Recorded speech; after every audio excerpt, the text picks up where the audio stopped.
All right, you guys see the title of the video. You guys already know what it is. UFC 292 picks. All I'm asking you guys to do is drop a like on this video, subscribe to the channel, and hit the notification bell so you guys never miss any more uploads. And we're going to get straight into it. Opening up the card, we got Karine Silva going up against Marina Moroz, or however you say her name, Marina Moroz. These two have actually fought before 11 years ago. Moroz did win by an armbar, but that was a long time ago. And, you know, obviously, you would hope that they're different fighters at this point in their career. But here's the thing about this fight. Moroz is by far the better striker, and Karine Silva is the clear, more dominant grappler. The fight is going to play out this very, very simply here. Karine Silva has terrible striking. Her striking is actually like hard to watch. So if we're talking about women's MMA, right, and you got one woman that doesn't really know how to strike that well, right, and they go in on fight day, and all of a sudden the woman that doesn't know how to strike that well can't get the fight to the ground, what's going to happen? That ends up meaning the better striker will win. So I think Moroz, you know, it's likely that she wins this fight. If I had to make an official pick, I'm going to just pick Moroz to win. Very low confident. Obviously, we know how dominant Silva has looked, and in all of her wins, she's won by finish. But I'm going to be honest here. I got to go with Moroz just because of how bad Silva's striking is. I just don't trust it. And Moroz has never been finished in her career before. And she actually has a submission victory over Karine Silva. So, yeah, I'm going to go with Moroz. Low confidence, but it's a women's fight. And I just can't trust the woman that I see that has zero striking ability. And also, Moroz has decent takedown defense at a 70%. So it's likely she could end up keeping this fight on the feet. What happens once this fight is stuck on the feet? Guaranteed Karine Silva loses. So, yep, that's how I'm going for the first fight. Next up, we got Andrea Lee versus Natalia Silva. Now, in Andrea Lee's most recent fight against Maycee Barber, she did get hit a lot, and you know, she was able to rely on takedowns to kind of like negate the damage she was taking on the feet from Maycee Barber. And you know, in a fight versus Natalia Silva that's coming up, she will not be able to do that. Natalia Silva is super dynamic on the feet, super dangerous, and she has a really great takedown defense. It's a 92%. And if you watch her, you know, when she's defending takedowns, her knowledge of it is really good, and the way how she sprawls is on point. So I feel like this fight is going to play out on the feet for the most part, and I think that Natalia Silva is just way too dangerous for Andrea Lee, and I'm going to just keep the breakdown as simple as that. All right, next up we got Andre Petroski versus Gerald Meerschaert. Now this fight should be pretty simple to really look at. Meerschaert is always going to be live for a submission, but Andre Petroski is really good with the top pressure with the wrestling, a lot of takedowns, and he has good submission defense. Like in his most recent fight against Wellington Turman, he was in like two different positions where he could have been submitted, but he kind of fought out of it. So I'm going to go with Andre Petroski, also because he has power in his hand, and you know, Meerschaert has been knocked out multiple times, and the last time he fought a powerful wrestler at middleweight, it was Hamzat. Now, I'm not saying that Petroski has the same abilities as Hamzat, but he's in that realm, like insane wrestling pressure, knockout power. So yeah, I'm definitely gonna have to go with Petroski to win this fight. But I would be lying if I didn't say that, you know, Meerschaert is definitely live for a submission. But I just think overall, you know, the wrestling pressure on top, the punching power, I think that Petroski should be able to win this fight.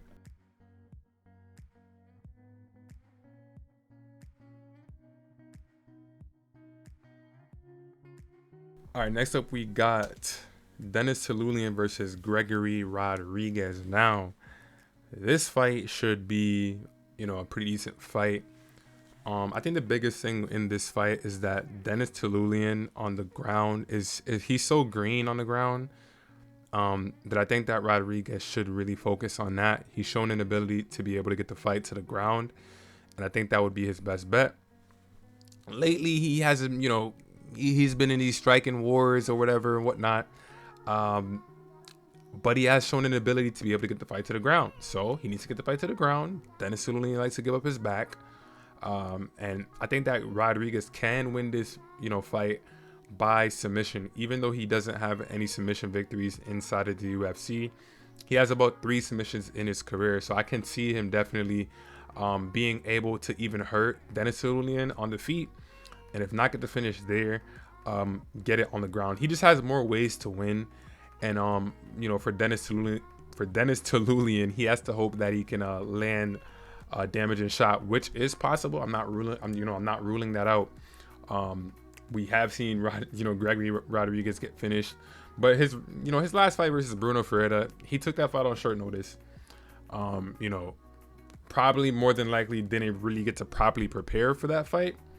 So there probably was no real legitimate game plan. And I'm going to rely on RoboCop here to implement the proper game plan this time, full training camp, no short notice BS. So, he has more tools to win this fight. So he should go in there and do that. Get the fight to the floor because Dennis, we're just going to call him DT because that last name is a tongue twister. DT is a fish out of water on the ground. Let's just call him that. So, I'm going to pick Gregory Rodriguez to get this one done.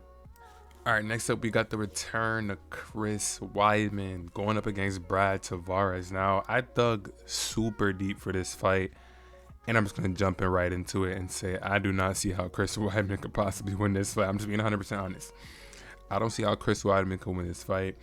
Brad Tavares is the better striker on the feet by far, like literally. He just has more precise striking. And Chris Weidman, he was never really known to be like this crazy precise striker. He was able to mix it up more so for wrestler for the most part. But Brad Tavares has outstanding takedown defense at 80%. Like some of the takedown numbers of his recent opponents, I tried to wrestle him. 0 for 7, 1 for 12, 2 for 9. And he won all of those fights that, was against heavier wrestlers. So all I'm saying here is, I think that this is a Brad Tavares play all the way, especially with Chris Weidman coming back from the injury. Most of his leg now is metal in terms of the bone. It's more metal than bone. He had a neck. People forget Chris Weidman had a neck surgery before all of this. He's been knocked out multiple times. And even in his most recent win versus Omari Magomedov, he was looking really gassed out. And if Omari was a bit of a better striker, had a bit of better takedown defense, I think that fight could have went different. So, like I said, man, even in Weidman's most recent win, which was 23 years ago, he didn't look all that great. So I can't pick Weidman to win here. I will be rooting for him though. It would be cool to see him get a win here. After all he's been through the past 2 years. But if I'm being realistic from an MMA standpoint, I just really don't see how Weidman has a chance to win this fight. And I even think that Brad Tavares might be live for a finish because I think the wear and tear on Weidman's body is going to really show in this fight. And, the human body is Father Time is undefeated. Let's just say that, right? And Chris has had a great career. And, I just see Brad really taking this one all the way. So, on to the next.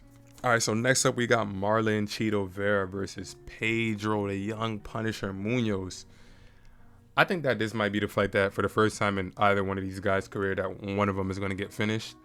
And I kind of went back and forth on this fight.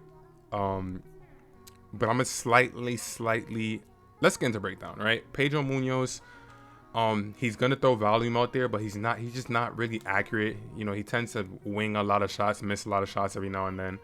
And he does get hit a lot himself. He's not really trying to, go for grappling exchanges. And I think that might be the difference in his fight. Even though Chito Vera, he gets outstruck in pretty much all of his recent fights, he's gotten outstruck. But I think the biggest difference here now is that Pedro Munoz is just not accurate enough. And I think that would be the deciding factor as to why I'm going to pick Chito to win this fight. If Pedro was a little bit more accurate with his striking, I probably would lean to, picking him, but I don't know. This fight is just tough to really look into, if I'm being honest. But I'm going to have to slightly lean towards Chito. Everybody else that's chose to stand with Chito has, lost in his most recent fights. And in his most recent loss, the only reason he lost was because why? Corey Sandhagen was able to mix in those takedowns and get that control time. And yeah, Pedro Munoz is not going to do that. So if this fight is going to play out on the feet for the majority of the fight, both guys have power, both guys get hit, but Pedro Munoz is just a little bit less accurate. So therefore, I'm going to have to lean towards Marlon. This is a fight for Marlon to win. Do I think he can lose? 100%. Like if he's going to keep on getting outstruck like this, then it's possible for him to lose. So I'm not confident about it, but I'm just going to have to go with Marlon to win the fight. He can put himself in a really great position here if he also gets to win. So if he runs out there and go lose this fight, it'll just be like, man, come on, like there's no way you should be losing this fight. Right now he's ranked number 6, and the only people that's above him obviously would be Petr Yan, who he hasn't fought, at number 5, Corey Sandhagen at number 4, and then Henry Cejudo and Merab at 3 and 1, and we know Sean's fighting Aljo for the belt. So if Cheeto wins this fight, Sean's already calling for Cheeto, to fight Cheeto. So we already seen Sean, Sean fight, Petr Yan. So all of a sudden, we might get Merab versus Henry. Corey's gonna be out with an injury. That can put Cheeto in a position to be able to get a title shot here. So the stars are kind of aligning for Cheeto to win this fight here, but I'm not confident about it at all. But yeah, we're gonna go Cheeto to get this one done. All right, next up we got Damon Blackshear stepping up on short notice to face Mario Batista. He went against a short notice opponent I want to say it was just literally last week. Yeah, this had to literally be a week ago, if I'm not mistaken. This was literally just last week. Couple of days ago, realistically, he went against I'm forgetting his name, Jose Johnson, a short notice opponent. Finished that fight pretty quickly by a twister. And in terms of this style matchup right here, I kind of went back and forth on this fight also. A lot of great bantamweight fights on this card. Mario Batista is a good fighter, good striking, good takedowns himself. Both guys don't have the greatest takedown defense, so I feel as if though whoever is going to get their takedowns going first and be aggressive first, I think will win this fight. And I'm going to have to slightly lean towards Damon Blackshear. There's pros and cons from both sides. I think, Mario Batista's past 4 wins have been against opponents that are really not that great at all compared to who Damon Blackshear has beat. Now, the most recent opponent he did beat, obviously was not the greatest at all at defending the takedowns. But I think that Damon, Blackshear has faced stiffer competition. I think I would even say that Jose Johnson is better than... I don't want to say he's better than, Guido Canetti or Benito Lopez or Brian Keller. He's definitely better than Jay Perrin, though. So I just think the level of competition that Mario Batista has been facing, I mean, he has 3 straight first-round finishes by rare naked chokes. One of them was a reverse triangle armbar. So both guys are very dominant on the ground, but I've seen Mario Batista get finished before. I mean, he got TKO'd by Trevin Jones. And then before that, he got, submitted by Corey Sandhagen. So... not too much trustworthy there. We know that Damon Blackshear is tough. We know that he could be down in a fight and work his way back into a fight. I mean, that's how he got the draw versus Yusuf Zalal. So yeah, stylistically, it should be a fun fight. Mario Batista is a little bit of a better striker, averages more takedowns, slightly better takedown defense. So people probably would, go with it towards that. But off of me watching their fight film, Damon Blackshear is, he's way more aggressive, has a little bit of a longer reach. And I think that, he can submit Mario Batista. Like Mario Batista has been submitted before, Blackshear hasn't. So I'm going to have to lean with that. I haven't seen Blackshear get submitted, and I know how good he is on the ground with the wrestling and the jiu-jitsu. And I know that he's actually very powerful. And, he's going to put the forward pressure on. So low confidence pick. Obviously, he just fought a couple of days ago, but I mean, how much weight could he have possibly put on? Not that much. He definitely was still going to be in shape if he just fought a couple of days ago. So Damon Blackshear is going to be the pick. On to the next. Next up, we got Ian Machado Gary going up against Neil Magny. Neil Magny's taking this fight on short notice. Ian Gary was originally supposed to fight against Jeff Neal, which I think would have been maybe a more of a favorable matchup in a sense, only because the way how Neil Magny fights, he likes to close the distance and try to get inside with that clinch. But Ian Gary has actually shown a really good job to not get taken down. He has really good footwork, and even though it seems as if he's backing up towards the cage sometimes, he does a good job of like I said, with the footwork, left to right, and if they get too close, he will clinch and circle back to the middle of the cage. So yeah, I don't think this is gonna go well for Neil Magny. The only thing that has me kind of worried is that Ian Gary has been seeming to be extremely overconfident.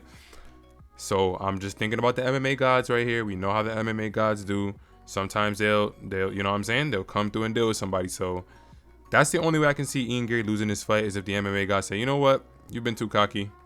We're gonna have Neil Magny take you down and just dominate you on some weird stuff like that. But Ian Gary has done a great job of being able to have good footwork, You know, stay up on his feet, have good takedown defense. Not the greatest percentage wise, but if you actually watch his fights and see how he's defended them, it's a weird kind of thing. Sometimes you look at stats and you know, it can tell you what you need to know. But then again, when you start to actually look at literal footage and see who the competition is and see how the styles match up, it'll get a little bit different. So, you know, rare occasion here, but that's how I kind of feel about it right now in terms of it.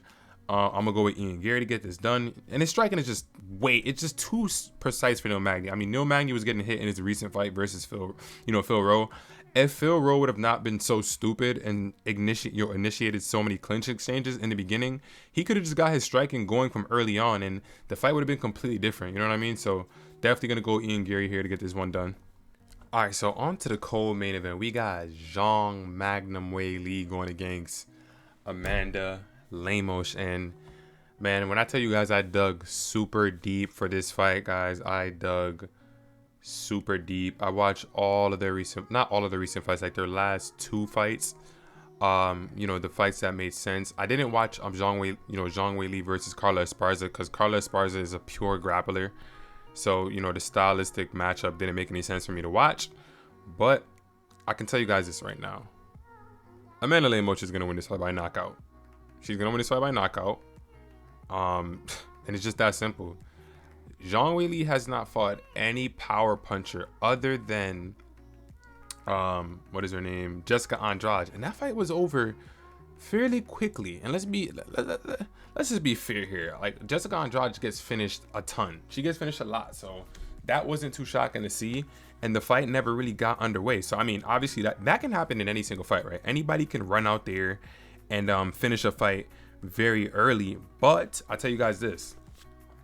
That's not going to happen here to Amanda Lemos. Amanda Lemos comes out very labored. She's very calculated. She's far more accurate than Zhang Wei Li. And I think the power is going to shock Zhang Wei Li. You know, Amanda Lemos has great takedown defense. And she also has a great guillotine. Even in her fight versus Michelle Waterson, she got taken down at first, and then the second attempt she adjusted and was able to jump on a deep guillotine immediately. So I mean, I just don't see how Zhang Wei Li can win this fight. Obviously, people are gonna say the wrestling, but I mean, Amanda Lemos has an 81% takedown defense, and she has a good awareness of when to jump on a guillotine choke. And another thing too, Amanda Lemos has shown the ability to be able to actually control, you know, her opponent from top mount, which, you know, what happened to Zhang Wei Li in round number 5 versus Rose part 2, which caused her to lose the fight, was she just laid on her back the entire 5th round in a fight that it wasn't that grueling to where you would think that she would be gassed, but it was shocking for me to see. I thought that Zhang Wei Li was gonna win that fight, but the 5th round really ruined it for her. So basically the point I'm trying to make is Amanda Lemos can do that exact same thing. Not only can she get the top mount control if the fight even gets down there, she's just a better striker. She's just more powerful. And, you know, Zhang Wei Li tends to miss a little bit more and get hit a little bit more. So, I mean, I'm telling you guys right now, like, this is my most confident fight on the card. And this is a female fight, but I'm just being 100% honest with you guys. This is my most confident fight on the card. And I'm just gonna say right now, Amanda Lemos is gonna be my underdog of the night. If I haven't made a video yet, make sure you guys check it out. I'm gonna make a video about, you know, Amanda Lemos and just kind of reiterate this again and break it down just a little bit more finer detail and just go into it. But yeah, that's the co-main event. Amanda Lemos is gonna be the new strawweight champion, and let's get on to the main event. All right, man, finally we on to the main event. We got Aljamain Sterling going up against Sean Sugar O'Malley, the Funk Master versus Sugar. Now, this is literally going to be striker versus grappler. And I'll tell you guys this right now. This fight's not going to distance. If Sean O'Malley cannot snipe Aljo on the feet, he will be taken down and he will be choked out. No doubt about that. Either choked out or ground and pound. If Aljo's super, super sloppy with his entries, O'Malley's going to snipe him. Like, that's literally how this fight is going to play out. We saw Sean O'Malley versus Piotr. We saw how Sean O'Malley dealt with the wrestling exchanges. A lot of people like to bring up the little cage, little foul stuff or whatever. Cool. But in terms of what we saw with the grappling, wasn't the best from Sean O'Malley, but he claimed that he didn't expect Jan to really be wrestling at all. So he said he made a mistake for that camp. This one's going to be different. We're going to have to see that with our own eyes. But I can tell you guys this right now. This fight's not going to distance. Now for my pick, I'm gonna pick Aljo. Now the reason why I'm gonna pick Aljo is because I just believe that, you know, I don't want to see. I mean, look, the last time he's fought someone that has the same length, the same build as Sean O'Malley, 5'11", that 72-inch reach advantage, or that not even an advantage because Aljo has a 71 reach advantage, but that long reach for like a long fight, like a taller fighter, was Corey Sandhagen. And we saw what happened to Corey Sandhagen. You know what happened to Corey Sandhagen. Aljo understands he needs to close the distance. It's not like he's going to be diving at legs, you know, versus the taller fighter. The only reason why he did that versus guys like Petr Yan, guys like Henry Cejudo, he was able to use those to kind of mix things up, especially in that second Yan fight. Aljo was specifically doing that to set up the takedown. And what did he go, like 2 for 23? And what did he need? He only needed one takedown to get that, you know, to get those backpack going, you know, get that backpack exchange going. I'm not sure exactly how much he got, but it was like he shot about like 20 attempts. But that's what those guys over there in that camp does. We saw Merab do it to Petr Yan also. Merab went 11 for 49 on takedowns. You know, you can do that depending on the opponent. Now, do I think that Aljo's going to do that in this fight? Probably not. I'd say he's going to just crash. He's just going to crash, come out super aggressive, just like how he did versus Corey Sandhagen, because he understands he can't sit at the end of their strikes. They're too precise. They're too much of a sniper, especially Sean O'Malley. He has the highest strikes landed per minute in bantamweight history. So Aljo's going to know. It's either I crash this man or I sit out at range and get sniped. So I'm going to go with the grappling in this match, but I wouldn't be surprised if Sean O'Malley can get it done. So that's going to do it for the picks for UFC 292. Guys, let me know what's your most excited fight. What fight are you excited for the most on this card? Drop it down below in the comment section, and I'll see you boys in the next video, man. Peace.